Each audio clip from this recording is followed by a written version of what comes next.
রমজানের এই পবিত্র মাসে আপনারা শুধু মুনাফার কথা না ভেবে আল্লাহ তাআলার সন্তুষ্টি অর্জনের লক্ষ্যে কাজ করুন, তার আদেশ মেনে চলার চেষ্টা করুন। বিশেষ করে রমজানে সবাই 5 ওয়াক্ত ফরজ নামাজ সব সময় জামাতে আদায় করবেন।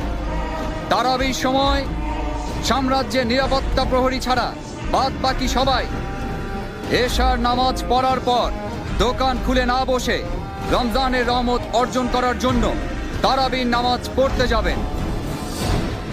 যারা নামাজ না পড়ে দোকানে এসে ব্যবসা করবে তাদের কঠোর শাস্তি দেয়া হবে। প্রত্যেক মুসলমান ব্যক্তির নামাজ ও রোজা পালন করা সবচেয়ে বড় দায়িত্ব। এই পবিত্র মাসে 5 ওয়াক্ত নামাজ জামাতে পড়ার জন্য আপনারা সবাই মসজিদে যাবেন।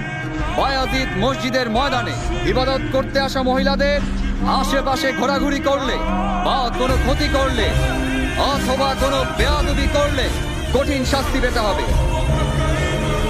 মহিলারা নামাজ পড়ার জন্য এবং ওয়াজ শুনতে যথাসময়ে উপস্থিত হবেন। নামাজের সময় ব্যতীত মসজিদ প্রাঙ্গণে মহিলাদের আনাগোনা একেবারে নিষিদ্ধ করা হলো।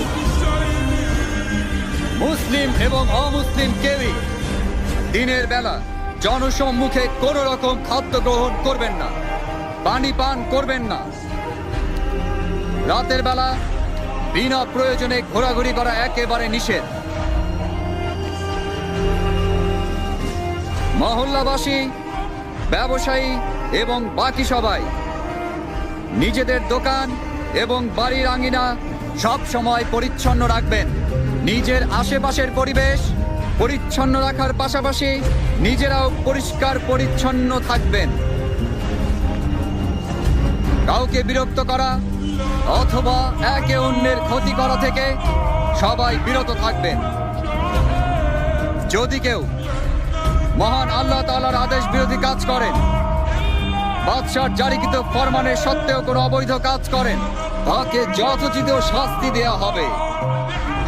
ধর্ম, শিষ্টাচার, নিষ্ঠা ছেড়ে যারা অভদ্র বা অন্যায় আচরণ করবেন এবং যারা মহান আল্লাহর হুকুম ছেড়ে হালাল ও হারামে কোনো রকম ভেদাভেদ না করে জনসম্মুখে খাদ্য গ্রহণ করবেন, তাদেরকে গ্রেফতার করে আইন অনুযায়ী শাস্তি প্রদান করা হবে।